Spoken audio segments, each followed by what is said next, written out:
So we're coming to you from the University of Johannesburg's Soweto campus.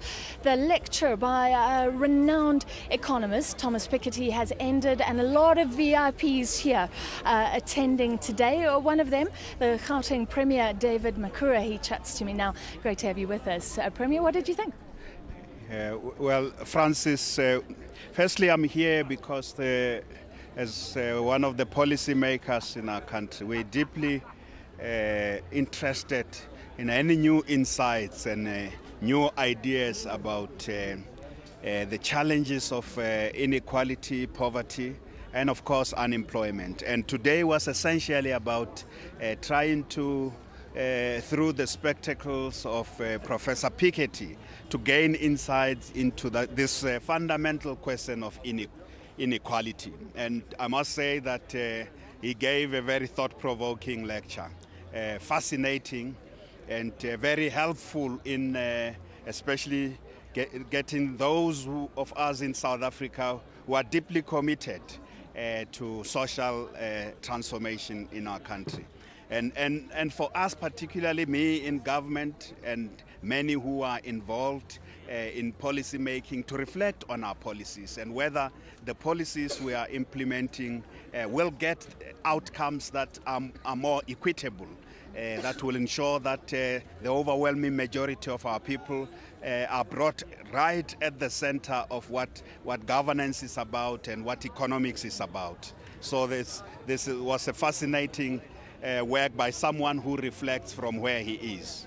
He actually gave prescriptions reluctantly. He's spoken about a wealth tax to figure out who owns what in South Africa. He endorses the minimum wage. Most of his prescriptions in his book are on a global level, reducing tax havens, things like that. Is there anything that Gauteng, anything practical that as a province we can take away and say maybe that's something we can look at? Anything thought-provoking for you? Well, let me first say that I think the question of inequality is quite huge. We are the biggest part of South Africa's economy. We have highest concentration of wealth and individuals and groups that are much wealthier. What he was talking about the top 10%. So side by side with that wealth, you have deep deprivation. People who live on the periphery of our communities and the province. Some of the important questions he raises about whether we're getting those who are wealthy to contribute enough to get society to a level much better given our history. Those are the questions we must examine.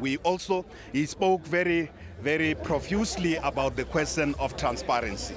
And this question of transparency is fundamental. Transparency in the way we make decisions, exactly transparency about who owns what, and transparency about both our history, whether the assets and the wealth of these countries is still in the hands of those who would like us not to look. He talked about historical amnesia.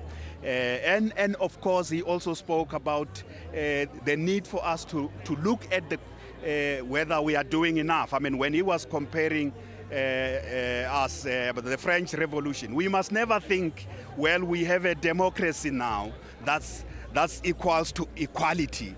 We must never think we have freedom and then suddenly we are all equal. We must work ceaselessly, painstakingly to ensure that the overwhelming majority of black South Africans, women, young people are at the heart of building a society that is more caring. So for me, I come here pretty well provoked. But I also come here inspired that we certainly have to continue to pursue in new ways, yes. I mean, in fact, radical economic transformation should mean we have to look at the things we are doing continuously in new ways. Issues of land reform and asset redistribution, issues of education and infrastructure, access to that.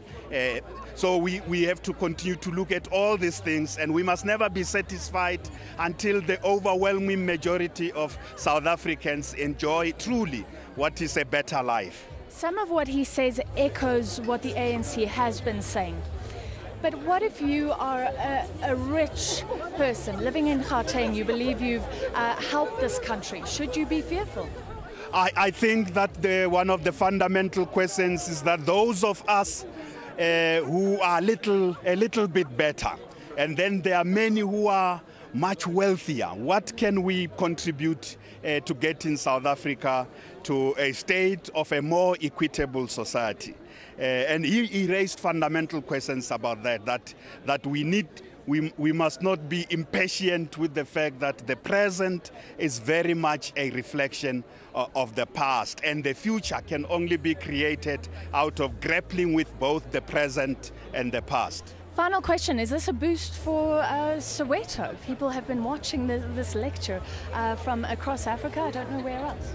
Well, Francis, I'm fascinated about the turnout first, and the fact that it was taken to Soweto was a very good decision by the Nelson Mandela Foundation and the University of Johannesburg, because if we want to deal with issues of poverty and inequality, especially we in Gauteng, talk about the townships, and that's where the full manifestations of the world of yesterday and that of today is showing up. How much progress have we made?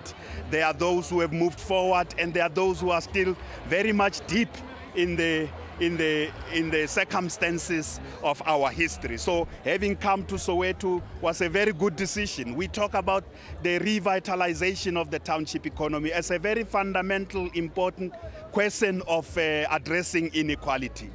So I'm very pleased that it is happening in Soweto. And you can see there's lots of support here. People have come to Soweto, but also the people of Soweto are here.